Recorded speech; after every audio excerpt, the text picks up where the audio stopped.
नमस्कार। कभी कभी एक देश का चुनाव सिर्फ उस देश का नहीं रहता, वो पूरे क्षेत्र में मतलब पूरे रीजन में हलचल मचा सकता है। बिल्कुल ऐसा ही कुछ होने जा रहा है बांग्लादेश में।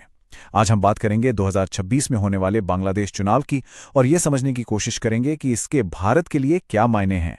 तो चलिए शुरुआत करते हैं उस एक घटना से जिसने हाल ही में पूरे दक्षिण एशिया में कह सकते हैं एक चिंता की लहर दौड़ा दी। ये सिर्फ कोई आम खबर नहीं थी, ये एक बहुत बड़ा, एक बहुत गंभीर डिप्लोमैटिक सिग्नल था। हुआ ये कि खबरें आईं, सुर्खियां बनी कि भारत ने बांग्लादेश की राजधानी ढाका से अपने डिप्लोमैट्स यानी राजनयिकों के परिवारों को वापस बुला लिया है। देखिए, ये कोई छोटा मोटा कदम नहीं है, ये एक बहुत ही असाधारण फैसला होता है जो ये साफ साफ दिखाता है कि जमीन पर हालात कितने गंभीर हैं। तो फिर सवाल यही उठता है कि आखिर भारत को ऐसा कदम उठाने की जरूरत क्यों पड़ी? इस अभूतपूर्व चेतावनी के पीछे की असली वजह क्या है? चलिए इसी को समझने की कोशिश करते हैं। कूटनीति की भाषा में इस कदम को नॉन फैमिली पोस्टिंग डिक्लेयर करना कहते हैं। इसका मतलब बहुत सीधा और साफ है कि वो जगह अब परिवारों के रहने के लिए सुरक्षित नहीं मानी जा रही। ये एक बहुत ही रेयर सिग्नल है जो ये बताता है कि नई दिल्ली को आने वाले चुनाव के दौरान बड़े पैमाने पर हिंसा और गड़बड़ी का अंदेशा है। तो भारत के डर क्या हैं? ये बिल्कुल साफ है। सबसे पहला डर है हिंसक विरोध प्रदर्शनों का और अशांति का। दूसरा, ये भी आशंका है कि भारतीय डिप्लोमैटिक ठिकानों पर हमले हो सकते हैं। और तो और कानून व्यवस्था के पूरी तरह से बिगड़ने का खतरा भी है, जिससे वहां काम कर रहे विदेशी मिशन के लोगों की सुरक्षा दांव पर लग सकती है। ये सारे डर एक ही तरफ इशारा कर रहे हैं, एक बहुत बड़ी अस्थिरता की ओर। तो अब सवाल यह है कि इस पूरे संकट की जड़ क्या है, असल वजह क्या है?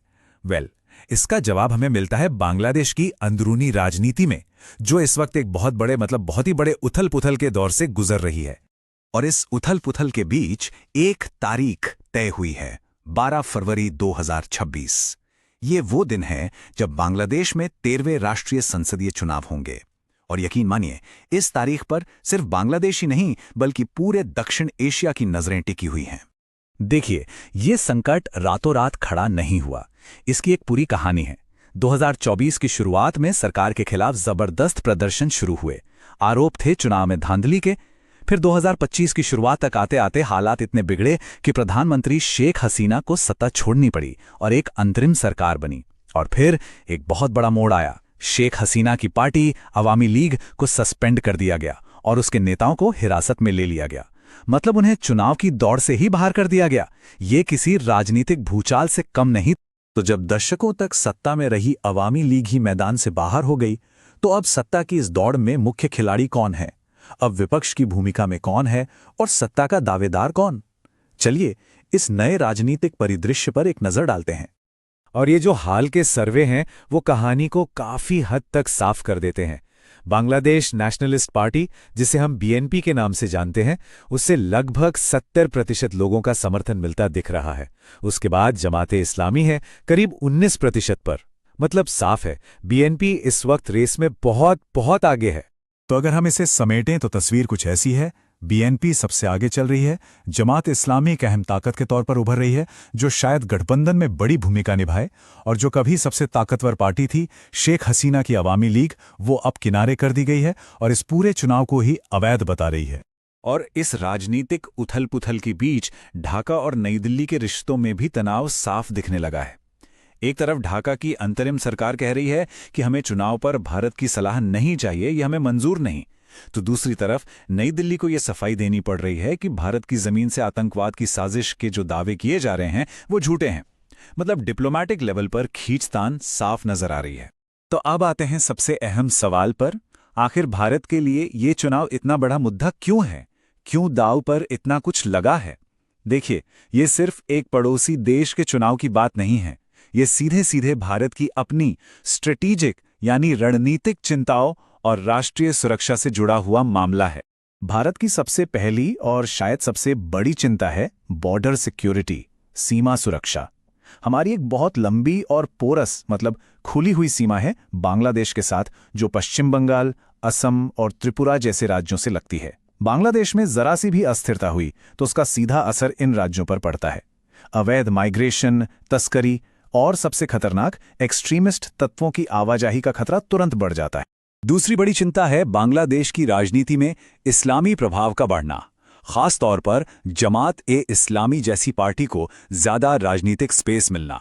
नई दिल्ली को इस बात की फिक्र है कि पिछले कई सालों में आतंकवाद के खिलाफ जो सहयोग बना था, कहीं वो कमजोर न पड़ जाए, और ये भी कि कहीं चुनावी फायदे के लिए भारत विरोधी भावनाओं को हवा न दी जाए। और तीसरी, एक बहुत ही संवेदनशील चिंता है वहां के अल्पसंख्यकों की सुरक्षा की। खबरें आ रही हैं कि उनके खिलाफ हिंसा और डराने धमकाने की घटनाएं बढ़ी हैं। देखिए, जब बांग्लादेश में अल्पसंख्यकों पर हमले होते हैं तो ये सिर्फ एक मानवाधिकार का मुद्दा नहीं रहता। इसका सीधा असर भारत की घरेलू राजनीति पर भी पड़ता है और यहाँ एक राजनीतिक दबाव बनता है। अब जरा इस पूरी तस्वीर को और बड़े कैनवस पर देखते हैं। ये सिर्फ भारत और बांग्लादेश का द्विपक्षीय मामला नहीं है।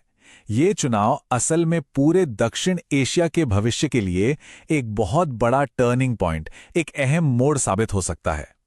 और यहाँ पर एक बड़ा एंगल है चीन का। देखिए, अगर ढाका में एक ऐसी सरकार आती है जो भारत के साथ उतने दोस्ताना रिश्ते नहीं रखना चाहती, तो इसका सीधा फायदा बीजिंग को मिल सकता है। चीन हमेशा से इस क्षेत्र में अपना प्रभाव बढ़ाने की कोशिश में रहा है और ये उसके लिए एक बड़ा मौका हो सकता है। तो ऐसे में भारत का अगला कदम क्या होगा?